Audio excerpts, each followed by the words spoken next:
তোর বিবেকটাই ল্যাংটা, তো পোশাক পরিচ্ছেদ পরে তো লাভ নেই। বাঘের বাচ্চা কিন্তু কৃতজ্ঞতা বোধ থাকে না, কুকুরের বাচ্চা থাকে। চাটুকারদের দেয়া উপাধিতে তুমি মস্ত একটা গাধা।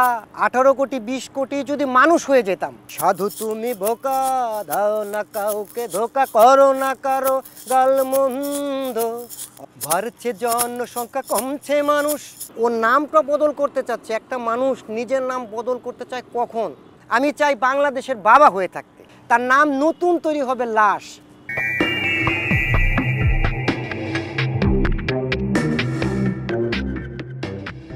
চিস্তি বিপ্লব ছাত্র জীবনে মানুষের জন্য কাজ করেছেন, ছাত্র রাজনীতির সঙ্গে ছিলেন অঙ্গাঙ্গিকভাবে জড়িত। পরবর্তীতে ছাত্র জীবন শেষে এনজিওতে কাজ করেছেন এবং তৃণমূল পর্যায়ে গ্রামগঞ্জের একদম শেষ সীমানায় যে তিনি মানুষের সুবিধা অসুবিধা নিয়ে কাজ করেছেন। মানুষের এত কাছাকাছি থাকার কারণেই তিনি এখন মানুষমুখী বা জীবনমুখী গান নিয়ে মানুষের কাছে ব্যাপক খ্যাতি পেয়েছেন। সেই চিস্তি বিপ্লবকে আজ আমরা যত কথা অনুষ্ঠানে পেয়েছি, শুনবো তার কথা, তার গানের কথা। খুব দেখি ইদানিং বিভিন্ন মঞ্চে বিভিন্ন জায়গায় আপনার গান নিয়ে ব্যাপক আলোচনা হচ্ছে। তো এত গান রেখে কেন আপনার গানের ধরনটা এমন কেন? সত্য কথা বলতে কি, যে আমি প্রথমে ধন্যবাদ জানাচ্ছি আপনার মাধ্যমে চ্যানেল 24কে, যে আমার এত বড় একটা প্ল্যাটফর্মে আমার মতো অধম একজনকে আনার জন্য। এই জন্য আমি কৃতজ্ঞতা জানাচ্ছি চ্যানেল 24কে। আর পরবর্তী কথা হচ্ছে, আপনি যে কথাটা জানতে চাইলেন আমার কাছে, জীবনমুখী কেন করি। তো গান গতানুগতিক কিন্তু সবাই করে থাকেন, গান তো গানই। বাট আমি চাচ্ছি সমাজে দেখবেন বিভিন্ন ধরনের বৈষম্য বা গরিবের কথা বা ঘুষ, দুর্নীতি, অনিয়ম, ধর্ষণ ইত্যাদি ইত্যাদি, বেকারত্ব, মানে যত ধরনের সমস্যা, এই ধরনের সমস্যার কথা কিন্তু কেউ বলে না। আর বললেও সেটা কিন্তু কেউ শুনে না। আসলে বাসলামি কিন্তু কেউ পছন্দ করে না। যদি একটু গান হয় তাহলে কিন্তু সেটা জনগণের দ্বার প্রান্তে পৌঁছে যাবে। তো ওই প্রেক্ষাপট চিন্তা করেই আমি গানের কথাগুলোর ভিতরে টোটাল বিষয়টা তুলে ধরার চেষ্টা করি, যাতে করে এই গানটা মানুষের দোরগোড়ায় পৌঁছে এবং গানটা সে শুনে মেসেজটা পাক। এই কারণে আমার এই জীবনমুখী গানটা, মানে গানের মধ্যে আপনি একটা মেসেজ দেওয়ার চেষ্টা করেন সবসময়, যেটা আমরা খুব কম দেখতে পাই আমাদের এই যে বর্তমান যে গানগুলো শুনি। তো আপনি সেটা থেকে একটু ব্যতিক্রম হয়ে একটা মেসেজ দিতে চান মানুষকে। তো তেমন একটা গান কি আমরা শুনতে পারি শুরুতেই? Sure sure. আমার গান কিন্তু শুধু গান না, এটা কিন্তু একটা, মানে আপনি যেটা বললেন, সমাজে একটা বার্তা দিচ্ছে। তো আমি একটা প্রথম গান শুরু করছি জীবনমুখী ধাঁচেরই, মানে এই ইহলোক পরলোক সম্বন্ধে একটা গান করতেছি। তো এটার প্রেক্ষাপটটা হচ্ছে, দেখবেন এই যে একটা গাছ, এই গাছ কিন্তু মারা গেলে এর দাম আছে। এটা কাঠ দিয়ে আপনি আসবাবপত্র বানাবেন, ফার্নিচার বানাবেন, খাট বানাবেন ইত্যাদি ইত্যাদি। একটা পশু, গরু মারা গেলে কিন্তু তার ভ্যালু আরও বেড়ে যায়। তার চামড়া দিয়ে আপনি জুতা বানাবেন, চামড়া, লেদার, রাইট করবেন। বাট মানুষ একমাত্র প্রাণী, তিনি যখন মারা যাবেন তখন কিন্তু তিনি মনুষ্যত্ব থেকেই চলে যাবে। তার নাম নতুন তৈরি হবে লাশ। আজকে আমি চিস্তি বিপ্লব, এখন আপনাকে আমাকে ডাকতেছেন যে সিঙ্গার চিস্তি বিপ্লব বা ইত্যাদি ইত্যাদি। বাট আমি যখন এখন মারা যাব, কাল সকালে কিন্তু আপনি আমাকে বলবেন যে লাশটার দাফন কখন? চিস্তি বিপ্লবের লাশ, রাইট। তো এই ভিত্তিতে কিন্তু আমাদের এই মানুষের ভিতরে কিন্তু দেখবেন অহংকারে ভরা, ওদের কিন্তু অহংকার নাই। তো এই জায়গাটার ভিত্তি করে আমি এই গানটা আপনাকে এখন শোনাচ্ছি। ধন্যবাদ। বৃক্ষ মরলে হয় কাঠ, থাকে তার বেশ মূল্য, মরা পশুর চামড়াও দামে রপ্তানির জন্য। বৃক্ষ মরলে হয় কাঠ, থাকে তার বেশ মূল্য, মরা পশুর চামড়াও দামে রপ্তানির জন্য। মানুষ মরলে হয় লাশ, মানুষ মরলে হয় লাশ, দুনিয়া তোকে করে না তালাশ। বৃক্ষ মরলে হয় কাঠ, থাকে তার বেশ মূল্য, মরা পশুর চামড়াও দামি রপ্তানির জন্য। ভরা নদীতে নাও মাঝি তুমি কত নাবাও, নদী শুকালে মাঝি বাইতে কি পারো না। ভরা নদীতে নাও মাঝি তুমি কত নাবাও, নদী শুকালে মাঝি বাইতে কি পারো না। দেহেতে যখন তোর থাকবে না আর নিঃশ্বাস, দেহেতে যখন তোর থাকবে না আর নিঃশ্বাস, দুনিয়া তোকে করে কি তালাশ, করে কি তালাশ, করে কি তালাশ। বৃক্ষ মরলে হয় কাঠ, থাকে তার বেশ মূল্য, মরা পশুর চামড়াও দামি রপ্তানির জন্য। মানুষ মরলে হয় লাশ, মানুষ মরলে হয় লাশ, দুনিয়া তোকে করে না তালাশ। বৃক্ষ মরলে হয় কাঠ, থাকে তার বেশ মূল্য, মরা পশুর চামড়াও দামি রপ্তানির জন্য। রাস্তায় কত শত গাড়ি ডিজেলেতে চলে, চলতে কি বল পারে গাড়ি ডিজেল ফুরিয়ে গেলে। রাস্তায় কত শত গাড়ি ডিজেলেতে চলে, চলতে কি বল পারে গাড়ি ডিজেল ফুরিয়ে গেলে। ভেবে তাই চিস্তি বিপ্লব হয়ে যায় হতাশ, ভেবে তাই চিস্তি বিপ্লব হয়ে যায় হতাশ। দুনিয়া তোকে করে কি তালাশ, করে কি তালাশ, করে কি তালাশ। বাহ, অসাধারণ অসাধারণ। এই গানের কথা সুর কে করেছে?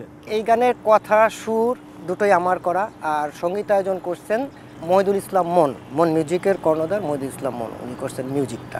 এই গানগুলো যে গাচ্ছেন আপনি বিভিন্ন মঞ্চে, যখন এই গানগুলো মানুষকে শ্রোতাদের শোনান, মানুষরা কিভাবে নেন এই গানগুলো? আমার একটা বিষয় হচ্ছে কি, আমি সব জায়গায় কিন্তু মূলত এই কোনো স্টেজ প্রোগ্রামে আমি হিন্দি গান কিন্তু গান, আমার কিন্তু আরেকটা বৈশিষ্ট্য আছে, হয়তো আপনি জেনে থাকবেন, আমি কিন্তু কোনো স্টেজ প্রোগ্রামে হিন্দি গান গাই না, কারণ আমি বাংলাকে খুব ধারণ করি আমার মনের ভিতরে। আর স্টেজ প্রোগ্রামে এই ধরনের গানগুলো আমি দেখতেছি একটা শ্রেণী খুব নিচ্ছে, এদিন তাদের উৎসাহ পাওয়ার পরবর্তীতেই কিন্তু আমি এই ধারা থেকে বের হতে পারছি না। তারা সবাই বলতেছে, কেউ এখন অনেকেই আমার কাছে, যেমন সাংবাদিকদের দিকদের কাছে মানুষ যখন বিপদে পড়ে তখন কিন্তু সাংবাদিকের কাছে যায়, উকিলের কাছে যায়, পুলিশের কাছে যায়। তো দেখি কিছু কিছু মানুষ যখন ওনাদের কাছে থেকে ফিরে আসেন তখন সে আমার কাছে আসেন যে আমার এই একটা সমস্যা হয়েছে, আপনি একটু গানে দেখেন, বলতে পারেন কিনা। এটা আমি খুব এনজয় করি। গরুর কথা বললেন যে গরু মারা গেলে তার চামড়াটা কাজে লাগানো যায়, বিক্রি করা যায়। একটা গাছ তার যখন জীবন বা প্রাণ শেষ হয়ে যায় তখন সেই কাঠ, গাছের কাঠকে কাজে লাগানো হয়। কিন্তু এই যে পৃথিবীর যত অশান্তি সব তো মানুষের সৃষ্টি করা, নাকি ভুল বললাম আমি? সুন্দর একটা কথা বলছেন আপনি। একটা জিনিস দেখবেন, এই যে এই গাছের কথা বললেন, গাছ কিন্তু আপনাকে ফল দিচ্ছে, ছায়া দিচ্ছে, সব কিছু দিচ্ছে, অক্সিজেন দিচ্ছে, বাট ওর ভিতর আপনি দেখবেন জীবনে কোনো অহংকার নাই। আপনি ওর কাছে যে ওর একটা ডাল কাটবেন, আপনাকে সে কিছু বলবে না, বোবা কান্না কাটবে কিন্তু কিছু বলবে না। গরু আপনাকে দুধ দিচ্ছে, পুষ্টি দিচ্ছে, বাট বলতেছে না। বাট একটা মানুষ আপনাকে একদিন একটু কিছু করুক, 10 টাকা ধার দেখ, পরের দিন পুরো দেখবেন বিশ্বে মোটামুটি সয়লাভ হয়ে গেছে যে আমি অমুক অমুক ইত্যাদি ইত্যাদি করছি, কিন্তু এর ভিতর অহংকারে ভরপুর। এইটার পরবর্তীতেই এই মানুষ মানে হয়লাসের পরে আমি আরেকটা গান করছি, সেটা হলো লোভকে দিয়ে চিতায় পুড়ে। যদি আপনি লোভটাকে চিতায় দিতে পারেন, মানে ভ্যানিশ করে দিতে পারেন, তাহলে আপনি আত্মশুদ্ধিতে আসবে। মানে আত্মশুদ্ধি যদি আপনি আমি সবাই করতে পারি, তাহলে সমাজেই আসবে না, মানে এই হানাহানি রাহাজনি আসবে না, এই আমার এটা লাগবে, আমার ওটা লাগবে, এটা থাকবে না। আর আমি খুব স্বপ্নবাজ একজন মানুষ, আর আমি খুব মানে কি বলে আপনাকে পজিটিভ একজন মানুষ। তো দেখা গেছে আমি চিন্তা করি, অনেকে বলে যে কিচ্ছু হবে না, এই কি সমাজের পরিবর্তন হবে না, আমি এটা বিশ্বাস করি না। হবে, আজ না হয় কাল হবে, কাল না হয় পরশু হবে। আমি পারিনি, আমার সন্তান পারবে, সন্তান পারে নাই, তার সন্তান পারবে। কিন্তু একটা পর্যায়ে এই দুনিয়াটা শান্তিময় দুনিয়া হবে, এটা আমি বিলিভ করি। এই জন্যে আমার এই মেসেজগুলো দেওয়া। আচ্ছা, সেই গানটা শুনিয়ে। আত্মশুদ্ধি করে ফেল তুই,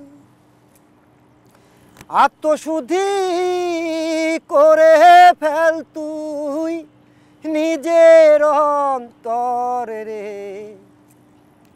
মরলে পরে দেখবি মানুষ কাঁদবে দলে দলে রে।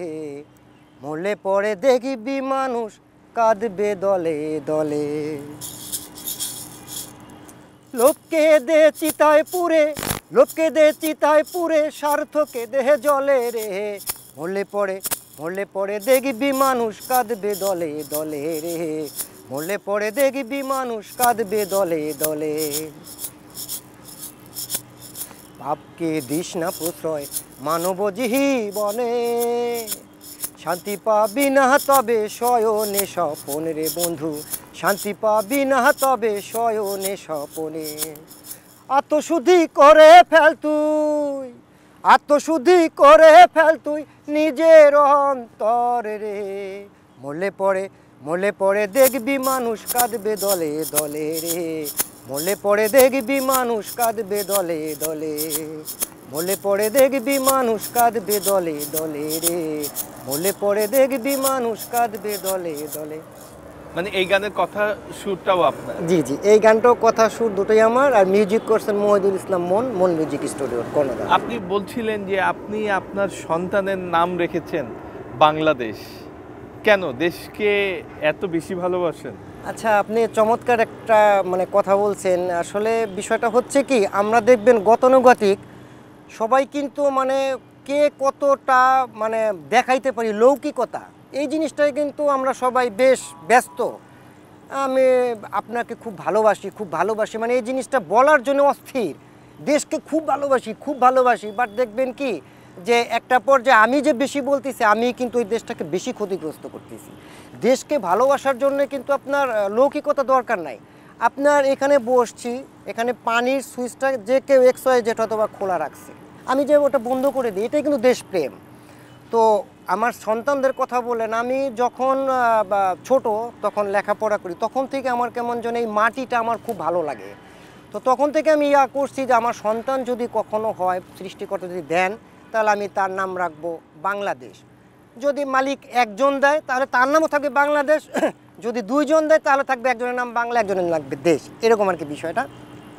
তো এই বাংলাদেশের ব্যাপারে এই ওদের নামকরণের ব্যাপারে আরেকটা বিষয় আপনার মানে বলে যাই। আমার মেয়েটা যখন ভিকারুন্নেসে ভর্তি হতে যায়, তখন মিস ওকে জিজ্ঞেস, কত ছোটো মানুষ তো জিজ্ঞেস করে তোমার নাম কি, তো বলছে বাংলা। হ্যাঁ বাংলাই বলো, তুমি তোমার নামটা কি? হ্যাঁ বাংলা। আরে বাবা তুমি বাংলাতেই বলো, তো বাংলাতেই ইংলিশে বলা লাগবে না। এখন আমার মেয়ে বলতেছে আমার নামই বাংলা, আয়শা শরীফ বাংলা। আজব ব্যাপার, তো তুমি এই নামটা তোমার রাখছে কে? তো বলতেছে যে আমার বাবা রাখছে। কেন রাখছে, কি রাখছে, বিভিন্ন ধরনের কথা। তো তখন এই যে বিষয়গুলা আমি খুব এনজয় করি।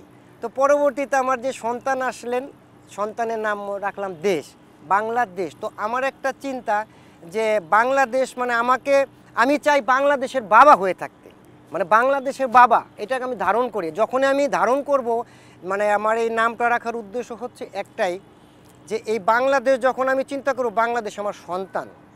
খেয়াল করেন আপনি, বাংলাদেশ আমার সন্তান, মানে বাংলা মেয়ে, ছেলে হচ্ছে দেশ, বাংলাদেশ, বাংলাদেশের বাবা আমি।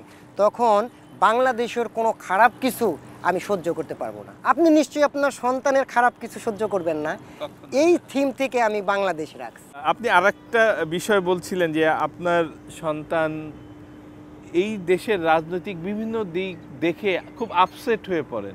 এই রাজনৈতিক বিষয়গুলো কিভাবে তার মাথায় আসলো? সে নিশ্চয়ই এখনো শিক্ষার্থী। আসলে বিষয়টা বর্তমান প্রেক্ষাপটও কেমন যেন একটা মানে মানে স্বাভাবিক অবস্থায়, সুস্থ অবস্থায় নাই। মানে সেটা আমার ব্যক্তিগত মতামত। আমি যদিও কোনো রাজনীতিবিদ নই বা রাজনীতি বুঝিও না, গান গাই, চলি, এই আমি সাদাসিধে মানুষ, আমার মানে অন্য কোনো চিন্তাও নাই যে কি হচ্ছে না হচ্ছে। কিন্তু এখনকার ছেলেপেলে ওরা কিন্তু একটু আবার অন্য ধরনের। আমি যতই বলতেছি বাবা সাদাভাবে চলো, কোনো ওরা কিন্তু যেভাবে ইউটিউবের যুগ বা সেটা ওরা ওইভাবে করতেছে, সবকিছু ওরা জানছে। রাইট।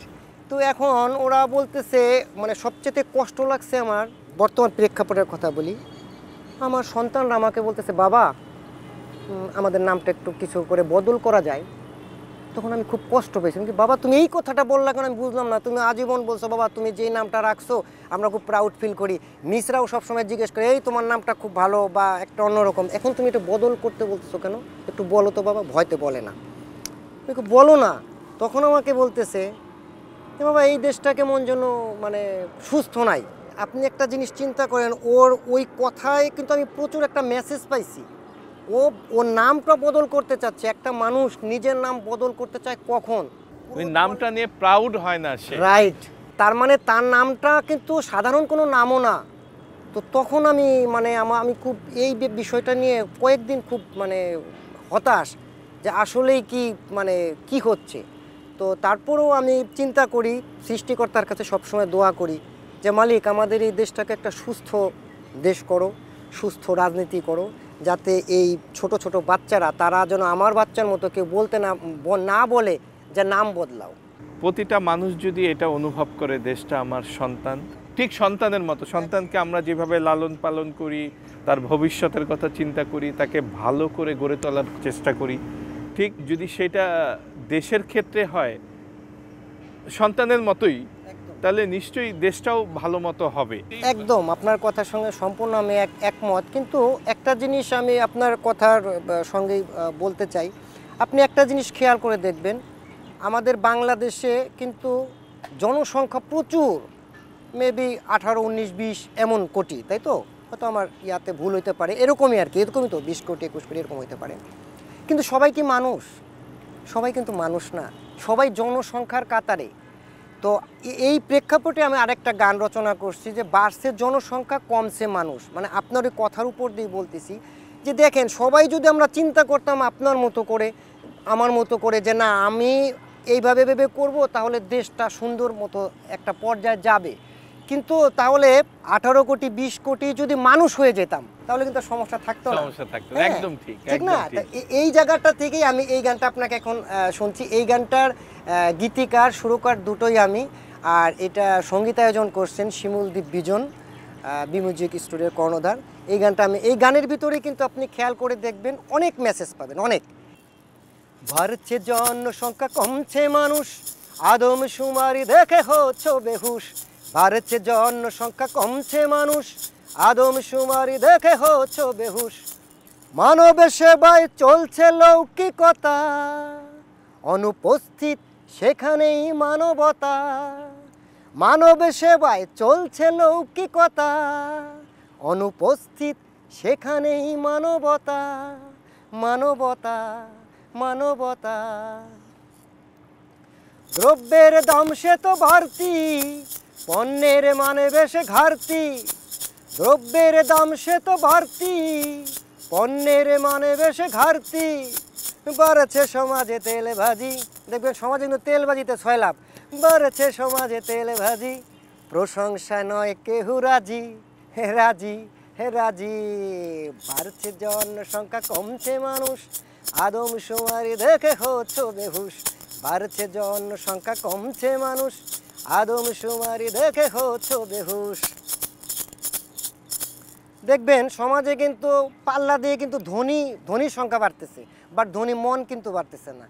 পাল্লা দিয়ে এবারে ধনীজন, কমছে সমাজে ধনী মন। পাল্লা দিয়ে এবারে ধনীজন, কমছে সমাজে ধনী মন। বাড়ছে বন্ধু প্রিয়জন, বাড়ছে বন্ধু প্রিয়জন। দেখবেন সবাই কিন্তু প্রিয়জন হইতে চায়, কিন্তু প্রয়োজনে প্রিয়জন মানায়। আসলে সবই শুধু প্রয়োজন প্রয়োজন প্রয়োজন। বাড়ছে জনসংখ্যা কমছে মানুষ, আদমশুমারি দেখে হচ্ছ বেহুশ। বাড়ছে জনসংখ্যা কমছে মানুষ, আদমশুমারি দেখে হচ্ছ বেহুশ। বাড়ছে জনসংখ্যা কমছে মানুষ মানুষ। কমতেছে, মানে একদম ঠিক। মানে দেখবেন জনসংখ্যা কিন্তু মানে হুড় হুড় বাড়তেছে, সংখ্যায় বেড়ে যাচ্ছে, ওরা তো মানুষ না। কিন্তু মানুষ কজন মানুষ, হচ্ছে? Right right. যে আগে যে মানবতার মানুষ ছিল সেই মানুষগুলো এখন নেই তো নেই। আমার মেসেজটা হচ্ছে যদি একজনও মানুষ বাড়ে আলহামদুলিল্লাহ, 12 মাসে 12টা মানুষ বাড়বে। বাট আপনি দেখেন যে জনসংখ্যা কিন্তু হুড় হুড় হুড় হুড় করে 20 কোটি 22 কোটিতে চলে যাচ্ছে। কিন্তু আমি চাই আমার চাওয়া যে মানুষ বাড়ুক, যখনই পৃথিবীতে টোটালি মানুষের সংখ্যা বাড়বে, আলহামদুলিল্লাহ পৃথিবী দেখবেন শান্ত হয়ে গেছে। এর মধ্যে যে আরেকটি কথা আপনি বলছিলেন আপনার এই গানটাতে, যে প্রয়োজন প্রয়োজন শুধু প্রয়োজন, মানে মানুষ যদি নিজের প্রয়োজনের জায়গা থেকে একটু সরে এসে আমাদের প্রয়োজন, রাইট রাইট, মিনিমাম দেখবেন প্রত্যেকটা মানুষেরই না থাকলেও 5,000 ফ্রেন্ড আছে। আমি বলতেছি ইয়ার কথা, সোশ্যাল মিডিয়ার কথা। সবাই কিন্তু বন্ধু, সবাই, কিন্তু বাস্তবতা আপনি নিজেকে দিয়ে দেখবেন, বাস্তবতা কিন্তু ভিন্ন। আমার আজকে দরকার আপনাকে, বিদায় আপনাকে প্রিয়জন বানাচ্ছি, মানে প্রয়োজনে প্রিয়জন বানাচ্ছি, আসলে কিন্তু প্রিয়জন না। দরকার স্যার আপনাকে জীবনে একটা কেউ ফোন দিবে না।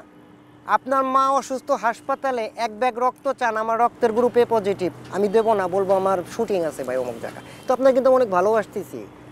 মানে বিষয়টা ওই জায়গা আপনি গভীরভাবে চিন্তা করে দেখেন, মানে প্রিয়জনের সব প্রয়োজনে সব প্রিয়জন হচ্ছে। তো এই জিনিসটাও সিন্ডিকেটটা ভাঙা উচিত, আমাদের মনের সিন্ডিকেটটা। আপনার এই যে বর্তমান রাজনৈতিক প্রেক্ষাপট, আমি শুধু বর্তমান বলতে এখনকার কথা বলছি না, সাম্প্রতিক সময়ে আরও কয়েক বছর আগে থেকে যে এই যে রাজনৈতিক যে অস্থিরতা দীর্ঘদিন ধরে চলছে বাংলাদেশে, এইখানে আপনার একটি গান আছে, মানে 1 নম্বর হতে চাই। রাইট, এই রাজনীতিতে এসে সবাই 1 নম্বর হতে চায়, তো এইখান থেকে সরে আসা উচিত কিনা মানুষের, যে আমি 1 নম্বর হব না, আমরা 1 নম্বর হব। এই জায়গার থেকে আমি আরেকটা জিনিস শেয়ার করতে চাই। আপনি দেখবেন একটা ফুলের দাম কত, যাই হোক 5 টাকা, 10 টাকা, 50 টাকা, 100 টাকা, যাই হোক, কিন্তু যখন 50টা ফুল একত্রিত হয়ে একটা মালা হয়, ওই মালার ভ্যালুটা কিন্তু বেড়ে যায়। তো আমরা যদি সবাই এক একটা ফুল, আপনি একটা ফুল, আমি একটা ফুল, এক্স একটা ফুল, ওয়াই একটা ফুল, সমস্ত ফুলগুলা যদি একত্রিত হয়ে একটা মালা হই, ওই মালাটার ভ্যালু বেড়ে যায়। তো ওই আপনি যেটা বলছিলেন, আমরা যদি সবাই সামগ্রিক চিন্তা করি, তাহলে কিন্তু সবার ভ্যালুই বেড়ে যাবে। কিন্তু আমরা মূর্খ মানব, আমরা কিন্তু এটা বুঝি না, আমরা সবাই আত্মকেন্দ্রিকতা নিয়েই চলি দুনিয়াতে। আপনি এখন ভালো, আপনি কিন্তু জীবিত থাকতে এটা কখনোই মূল্যায়ন পাবেন না। আপনি যখন বা আমি যখন বা এক্স ওয়াই জেড তারা যখন মারা যায়, তখন কিন্তু ও লোকটা কত ভালো ছিল রে, খুব ভালো ছিল রে, কিন্তু জীবিত থাকতে আপনাকে কেউ মূল্যায়ন করেনি, এটা আমি চ্যালেঞ্জ করে বলতে পারি। ওই কথার ভিত্তিতে ওই মানে প্রেক্ষাপটে আমি আরেকটা গান রচনা করছি, সাধু। সাধু বলতে হচ্ছে যে দেখবেন যে যারা সাদা মনের মানুষ, সাদা মনের বলতে আমি এটা বোঝাতে চাচ্ছি, যারা ঘুষ খাবে না, দুর্নীতি করবে না, ওই মানে সাদাকে সাদা বলবে, কালোকে কালো বলবে, মানে কোনো কিছুতে তার কোনো হেডেক নাই, যে বাবা আমি সাদাভাবে চলি, ওদের নিয়ে একটা গান রচনা করছি আমি, সাধু। তো এরা দেখবেন আপনি সমাজ যা চলতেছে, বন্ধুরা ওরে কিন্তু বয়কট করে, হ্যাঁ নাদান আসছে, এই আসছে, মানে ওর তো নাই, ও তো সাদা মনের, ওর ভিতর তো টাকা নাই। ঘরের ওয়াইফ, আপনি বিশ্বাস করবেন, এটা আমাকে দিয়েই বলি, আমার ওয়াইফও আজকে যদি আমি টাকা ইনকাম না করি, দেখা গেছে তার বোনের হাজব্যান্ড অনেক টাকা ইনকাম করে, আমার ওয়াইফও কিন্তু বলে কি তুমি মাস্টার্স কোর্স করছো, এই করছো, তুমি কি করতেছো, তোমার তো কোনো মেধাই নাই, আমার বোনের বর দেখো তো গাড়িতে চলে, বাড়িতে মানে ইত্যাদি ইত্যাদি। তো ওইখানে কিন্তু সে ওইখানে ভ্যালুলেস। এখানে কি আপনি তুলনা দিলেন না সত্যি এরকম ঘটনা? মানে বেশিরভাগ ক্ষেত্রে এরকম হয়, টাকা না থাকলে এরকম, মানে তুলনা দিচ্ছে। রাইট, এরকম। এই জায়গাটা থেকে আমার গানের কথাটা আমি একটু আপনাকে শোনাই, তাহলে গানটা আরো ক্লিয়ার হয়ে যাবে। সাধু তুমি ভোকা, দাও না কাউকে ধোকা, করো না কারো গাল মন্দ, অসুস্থ সমাজে যত কষ্ট নিয়ে বেঁচে আছো করে দম বন্ধ। সাধু তুমি বোকা, দাও না কাউকে ধোকা, করো না কারো গাল মন্দ, অসুস্থ সমাজে যত কষ্ট নিয়ে বেঁচে আছো করে দম বন্ধ। কালোকে কালো আর সাদাকে সাদা বলতে তোমার কোনো হয় না দ্বিধা, চাটুকারদের দেয়া উপাধিতে তুমি মস্ত একটা গাধা। অফিস সোশ্যালে তুমি দাও না তেল, মন্দ লোকেরা তাই ডাকে আতেল। অফিস সোশ্যালে তুমি দাও না তেল, তেলবাজেরা তাই ডাকে আতেল। যেন চোখ থাকিতে সেজে আছে সব অন্ধ, অসুস্থ সমাজে যত কষ্ট নিয়ে বেঁচে আছো করে দম বন্ধ। সাধু তুমি ভোকা, দাও না কাউকে ধোকা, করো না কারো গাল মন্দ, অসুস্থ সমাজে যত কষ্ট নিয়ে মানে এরকম আর কি বিষয়টা। তারপর আরেকটা জিনিস দেখবো, যেটা বলছিলাম, ওই আপনি বন্ধু মহলে যাবেন, বন্ধু মহলে যে আপনি ভ্যালু পাবেন না। মানে বিষয়টা এরকম, আপনার টাকা নাই, বন্ধুরাও আপনাকে বয়কট করতেছে। মানে পুরো গানের মেসেজটা কিন্তু এরকম। তো আমরা যদি সবাই সাদা মনের মানুষকে জীবিত থাকতেই একটা মূল্যায়ন করি, তাহলে কিন্তু এই মানে সংকটটা অনেকে আমাদের দূর হয়ে যায়। আপনি এই গানগুলো আপনি বলছিলেন যে এই গানগুলো আসলে সবার জন্য না, এটা দীর্ঘমেয়াদী বা যারা গানকে পছন্দ করেন তাদের জন্য, যারা গান দেখতে যান তাদের জন্য না। আর ইদানিং তো গান দেখতে যাওয়া, ওই চিল্লাচিল্লি নাচানাচি, গান শুনতে পাক না পাক, গানে কি কথা আছে না আছে, ভাইরাল নিয়ে সব, হ্যাঁ ভাইরাল নিয়ে ব্যস্ত। তো আবার ওই শিল্পীদের দেখা যাচ্ছে ডিমান্ডটাও বেশি, আমরা কোনো একটা অনুষ্ঠানে যোগাযোগ করলে টাইম নেই। আপনি যেই ধরনের গানগুলো গাচ্ছেন অবশ্যই জীবনমুখী, খুবই প্রশংসার দাবি রাখে, কিন্তু এই অর্থনৈতিকভাবে ভিতরে কোনো আক্ষেপ জন্মায় কিনা আপনার? না, চমৎকার একটা প্রশ্ন করছেন। আমার ভিতরে কোনো কষ্ট নেই, কোনো দুঃখ নেই এই কারণে আমি সব সময় মনে করি যে এটা আমার ব্যক্তিগত মতামত, আর আমি যেটা মনের ভিতরে ধারণ করি সেটাই কিন্তু মুখ দিয়ে বলার চেষ্টা করি। আমাকে কেউ বাহবা দিয়ে যদি বাঘের বাচ্চা বলে, আমি কিন্তু সন্তুষ্ট না। আমাকে যদি কুকুরের বাচ্চা বলে বাহবা দিয়ে, আমি খুব সন্তুষ্ট। কেন? বাঘের বাচ্চা কিন্তু কৃতজ্ঞতা বোধ থাকে না, কুকুরের বাচ্চার থাকে। আমি আশা করি বুঝাইতে পারছি। আমার যারা শ্রোতা তারা কিন্তু টেকসই এবং কি দীর্ঘমেয়াদী। কিন্তু আমি যে ভালোবাসা পাইছি, মানে এটা আপনাকে আমি বলে বোঝাতে পারবো না। ওখানে টাকা ভ্যালুলেস, কারণ টাকা তো, আমার আরেকটা গান আছে, গানে শুনছেন বোধহয়, কাফনের পকেট নাই। মানে আপনি যখন মারা যাবেন, আপনার তো কাফনে তো পকেট নাই রে ভাই, টাকা নিয়ে কই যাবেন? কিন্তু ভালোবাসাটা নিয়ে তো আমি যেতে পারবো। এই যে আপনাকে স্মরণ করতে পারবে, রাইট, এই যে একটা একের লোকের কথাটার ভিতর আর একটা বিষয় বলি আপনাকে। তো যখন আমি চাঁদপুরে কোনো একটা কাজে যাই, ওই যে আপনি বললেন যে এনজিওতে, আমি অনেক মানে সংগঠনে কাজ করতাম, তো ওইখানে যাচ্ছি, সদরঘাট থেকে চাঁদপুর ঘাটে নামছে অনেক, প্রায় 3টা-4টা বাজে। তো ওইখান থেকে সিস্টেম হচ্ছে কি, ওই আপনার সিএনজিগুলো ওরা 5-6 জন না হলে নেয় না, লোক নেয় না। তো আমি যে জায়গা যাবো ওইখানে লোক নাই, শুধু আমি একাই। তো সিএনজালাকে যে বলতেছি, ভাই আমাকে একটু নিয়ে যান না, আমি অমুক জায়গায় যাবো। তো সিএনজাল আমার চিনে নাই, তো আমি ওর পরিচয় দিইনি, আমি কোনো পরিচয় দিইনি। তো সিএনজাল আমাকে নেবে না, ভাই যাবো না, 4 জন হোক তারপরে নেবো। আমি অনেক বললাম যে ভাই তোমার যদি টাকা লাগে আমি কিছু বাড়িয়ে দেবো, নিবে না। এর ভিতরে একটা লোক দূর থেকে দৌড়ে আসছে, আইসে আমার মানে এমন করতেছে, আসসালামু আলাইকুম, এই চিনো না, উনি একের লোক। আমি তো, উনি তো বুঝতেছেন একের লোক, আমি তো বুঝছি কি কবে আপনার, আমি গান শুনি চিস্তি ভাই, আপনি একের লোক, আপনি আমার ইয়েতে চলেন, আপনার টাকা লাগবে না, আমি নেবো। মানে এই যে ভালোবাসাটা, অনেস্টলি বলতেছি, মানে ওইখানে কিন্তু ভাই ওই বিষয়টা কিন্তু তুচ্ছ। মানে আমাকে যে ভালোবাসাটা দেখাইছে, তো আমি মনে করি যে এর উপরে আর টাকা দরকার নাই, টাকা তো সাময়িক, পকেট নেই। রাইট। আমি যদি আমার টাকা থাকতো, আর ওই লোক যদি আমাকে নাই চিনতো, মূল্যায়নই না করতো, আমার টাকাকে মূল্যায়ন করতো। আপনার এই গানের এই ধরনটা, এটা কি নিজের চেতনা বা নিজের প্রেরণার থেকে এসছেন, নাকি বড় কোনো শিল্পী যারা এই ধরনের গান তারা আপনার ভিতরে ছুঁয়ে গেছে, এরকম কোনো ব্যাপার আছে কি? জি, আমি এটা হচ্ছে যে ভারতের যে নচিকেতা আছে, উনি আমার গুরুজি, আমি ওনাকে গুরুজি হিসাবে মানে মনে ধারণ করি। ওনার গান প্রচুর শুনছি আমি, তো শুনতে ওনার অনেক ধরনের গান আমি শুনছি। শোনার পরে আমি দেখতাম যে উনি সমস্ত কিছু তুলে ধরতেন গানের কথার ভিতরে। তাতে করে হয় কি, সমাজে মেসেজটা যাচ্ছে। এখন আমি প্রতিদিন চিল্লাচ্ছি, এই করেন ওই করেন, কেউ শুনবে না। বাট আমার যদি কাফনের পকেট নাই, বা একের লোক, বা সাধু, এই গানটা যদি 20টা লোকও শুনে, আমার কিন্তু 20টা লোক শুনতেছে, ওই 20টা লোক আরও 20টা লোককে বলবে এটা। তো ওই গুরুজির থেকেই আমি মোটামুটি অনুপ্রেরণা নিয়ে তখন আমি চেষ্টা করছি এই ধরনের এই জীবনমুখী গান গাওয়ার। আচ্ছা, আপনি সম্প্রতি হানিফ সংকেতের সঙ্গে আপনার একটা যৌথ কোনো কাজ আছে আর কি, সেই বিষয়টা সম্পর্কে যদি একটু জানতে চাই। উনি স্যার তো অনেক গুণী মানুষ। আসলে বিষয়টা এরকম যে ওই স্লোব নামে একটা সংগঠন আছে নেদারল্যান্ড ভিত্তিক, তো ওইখানে একটা প্রোগ্রামে আর কি আমাকে ইনভাইট করা হয়েছিল গত মাসে আর কি, ওনাদের 30 বছর প্রতিষ্ঠাবার্ষিকী উপলক্ষে। তো ওইখানে যিনি অ্যারেঞ্জার ছিলেন, ওইখানে আমার একটা গান বাড়ছে জনসংখ্যা কমছে মানুষ, এই গানটা মোটামুটি একটু আলোড়ন সৃষ্টি হয়েছিল। তো ওনাদের একটা থিম সং করতে বলা হয়েছিল, আমাকে না, XYZ যে কেউকে দিয়ে আর কি।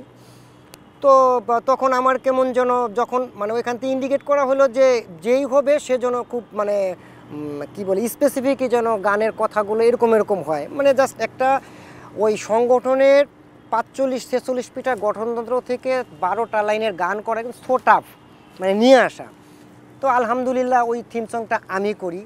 তো ওইখানে আবার স্যার ছিলেন, হানিফ সংকেত স্যার ছিলেন। তো আমার সবচেয়ে বড় পাওয়া যে স্যারের সামনে গানটা করা, স্যার অ্যাপ্রিসিয়েট করা, মানে আমার আর মনে হয় এর থেকে বেশি কিছু পাওয়ার নাই। এমনকি আমার থিম সংটা সবাই স্লোবে সবাই খুব পছন্দ করছেন, এমনকি খুব সাদরে গ্রহণ করছেন। এটাই একের লোক হতে চাই, এই গানটা অবশ্যই শুনবো। তবে তার আগে জানতে চাচ্ছি যে আপনি বলেছেন আপনার 2 সন্তান, বাংলা এবং দেশ, আর মানে পরিবার সম্পর্কে আপনার জীবন সম্পর্কে একটু সংক্ষেপে জানতে চাই।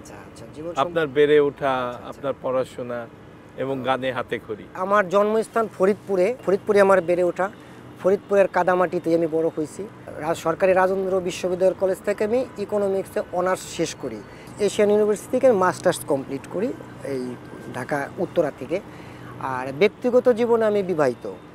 আমরা 2 সন্তানের আমি আর কি 2 সন্তানের জনক। আমার মেয়ে বাংলা, ছেলে দেশ।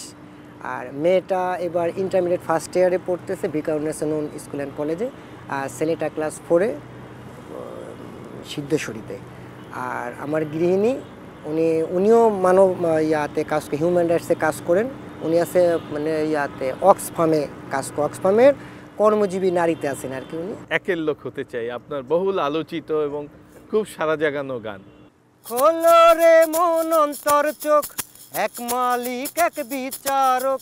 খোলো রে মন অন্তর চোখ, এক মালিক এক বিচারক। হতে চাই আমি একের লোক, হতে চাই আমি একের লোক, হতে চাই আমি একের লোক, হতে চাই আমি একের লোক। এক আল্লাহ এক ঈশ্বর, এক ভগবান এক কর্তা। এক আল্লাহ এক ঈশ্বর, এক ভগবান এক কর্তা। খোলো রে মন অন্তর চোখ, এক মালিক এক বিচারক। খোলো রে মন অন্তর চোখ, এক মালিক এক বিচারক। হতে চাই আমি একের লোক, হতে চাই আমি একের লোক, হতে চাই আমি একের লোক, হতে চাই আমি একের লোক। এক চন্দ্র এক সূর্য, এক আগমন এক বিদায়। এক চন্দ্র এক সূর্য, এক আগমন এক বিদায়। একটাই হবে আমার পথ, এক পৃথিবী এক কিয়ামত। একটাই হবে আমার পথ, এক পৃথিবী এক কিয়ামত। হতে চাই আমি একের লোক, হতে চাই আমি একের লোক, হতে চাই আমি একের লোক, হতে চাই আমি একের লোক। অনেক অনেক ধন্যবাদ। আসলেই সত্যি যে আমরা সবাই হতে চাই একের লোক, কিন্তু নিজে কি 1 নম্বর হতে চাই? এটাই তো হওয়া উচিত মানুষের, যে আমি 1 নম্বর হব, একের লোক আমার হওয়ার দরকার নেই। আমরা একদম অনুষ্ঠানের শেষ পর্যায়ে, আপনাকে আর বিরক্ত করবেন, অনেক সময় দিয়েছেন। আপনার পরবর্তী কি গান নিয়ে কাজ করছেন এটা যদি একটু জানান আমাদের দর্শকদের। এখন পরবর্তী আমার বেশ কিছু প্রজেক্ট আছে। তো তার ভিতরে একটা গান মানে খুব এটা আমার আপনি হয়তো বা জেনে থাকবেন, আমার কিন্তু আমি কিন্তু একটা ব্যান্ড আছে আমাদের, সাদা কালো ব্যান্ড। তো ওই ব্যান্ডের থেকে এটা আসবে ল্যাংটা বিবেক। মানে বিষয়টা কিন্তু ল্যাংটা বিবেক, মানে তোর বিবেকটাই ল্যাংটা, তো পোশাক পরিচ্ছেদ পরে তো লাভ নেই। তো এইটা আর কি সামনে আসতেছে। তো ওইটার আমি আপনাকে 2-4 লাইন একটু শুনিয়ে আমি নিতেছি। তোর ল্যাংটা বিবেক, স্বভাব গরিব, দূষিত চরিত্র, পরনে থাকলে জামা অজু গোসলে হবে না পবিত্র। তোর ল্যাংটা বিবেক, স্বভাব গরিব, দূষিত চরিত্র, পরনে থাকলে জামা অজু গোসলে হবে না পবিত্র। চারিদিকে শুধু বিদাত বিদাত, চারিদিকে শুধু বিদাত বিদাত। চলছে না চলছে না চলছে না সঠিক ইবাদত, চলছে না চলছে না চলছে না সঠিক ইবাদত। খোলো রে মন অন্তর চোখ, এক মালিক এক বিচারক। খোলো রে মন অন্তর চোখ, এক মালিক এক বিচারক।